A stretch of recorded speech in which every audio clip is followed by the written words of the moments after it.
कुछ बातें जो हैं महाकुंभ से जुड़ी हुई हैं, वो आपके साथ हम शेयर करना चाहते हैं। और एक चीज़ हम बताते चलें कि हम कोई यहाँ पर रोना नहीं गा रहे हैं, ना कोई दर्द भरी दास्तान जो है आपके साथ हम शेयर कर रहे हैं। कुछ बातें चीज़ें हैं, बहुत इम्पोर्टेंट चीज़ें हैं जो हमें आपको बतानी है। और ये इसलिए ज़रूरी है क्योंकि जब दूसरा कोई हमारे ऊपर उंगली उठाता है तो हमें बड़ा दुख होता है।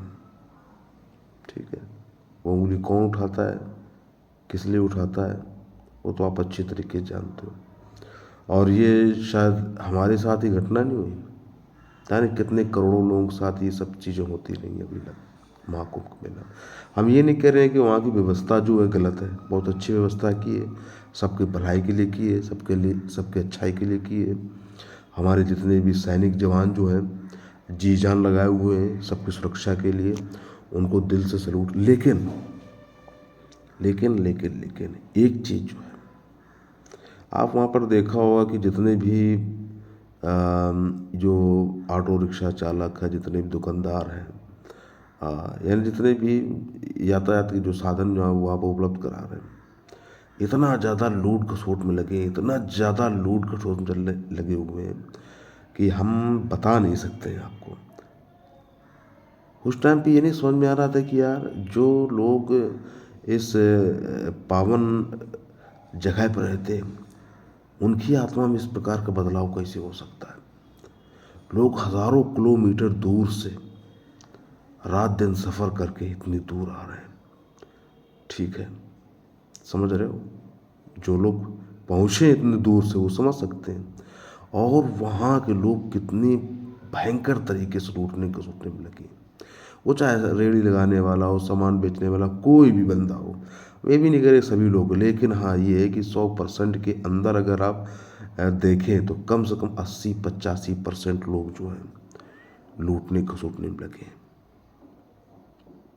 अब इसके बाद जब आप कुंभ मेला में जाओगे अंदर स्नान के लिए, तो हाँ अंदर जाना पड़ता है संगम। ठीक है, तो वहाँ पकड़नी पड़ती नाव, नाव के माध्यम से अंदर ले जाते हैं। तो वहाँ का हाल तो इतना मतलब भयंकर था कि चलो ठीक है यार, 200 300 400 तक चलता है, लेकिन वहाँ पर एक एक आदमी से 1000 2000, यहाँ तक कि कुछ लोग 5-5 हज़ार रुपये देने को तैयार थे। इतना ज़्यादा लोगों को लूटा जा रहा है, समझ रहे हो, इतना ज़्यादा लूटा जा रहा है बहुत भयंकर तरीके से। आप समझ सकते हो कि जब लोग इतनी दूर से आएंगे, जब ऐसी चीज़ों को देखेंगे समझेंगे, जब अपने ही बीच के लोग, ठीक है, अपने ही बीच के लोग जब अपने ही आस्था को एक तरफ रख के, अपने ही पर्व को एक तरफ रख के लोगों को लूटने को सुटने में लग जाएंगे, तो उसका असर किस तरीके का पड़ेगा, इस चीज़ को समझिएगा, फिर बताइएगा, शेयर कीजिएगा कि अगर हम गलत कहते हो कि आपके साथ ही घटना हुई ना हो। और फ्लाइट के चार्ज जो हैं जिस तरीके से बढ़ाए गए भयंकर तरीके से, ठीक है। अच्छा ये बताओ, पहले जब फ्लाइटें चल रही थी वहाँ के लिए तो उतने में लाभ था, आज इतनी भयंकर भयंकर फ्लाइटों को चार्ज कर दी गई। तो ये तमाम जो षड्यंत्र चल रहा है ना कि किस तरीके से लोगों की जेब जो है खाली करनी है, और आस्था के नाम पर लोग तो जाएंगे, कोई नहीं रुकेगा, जाने तो जाएंगे, जो है जिसके पास कैसे भी करके एडजस्ट करेगा, वो तो अपनी आस्था को, जो भी हमारे धर्म सब सभ्यता दी उसे तो हम पूरा करेंगे। लेकिन वहीं एक तरफ ये सवाल उठता है कि जब अपने ही बीच के लोग को वहाँ सेवा के लिए लगाया है, और वह जब वो लोग लूट रहे हैं यार, तो ये मानसिकता जो है समझ में नहीं आती, बिल्कुल नहीं समझ में आती।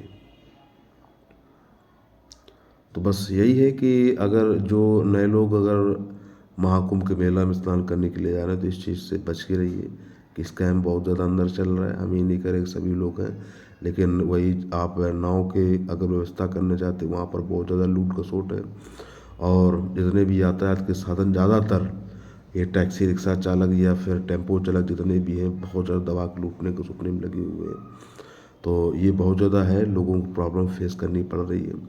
लोग बहुत दूर दूर से आते हैं, इतना लोगों के पास बजट नहीं है। सब लोग अंबानी अडानी घर के नहीं है, कोई करोड़पति नहीं है, सब साधारण घर से हैं। वीआईपी जो है अपना आराम से मौज मस्ती से पूरे ऐश करके चले जाते हैं, ठीक है।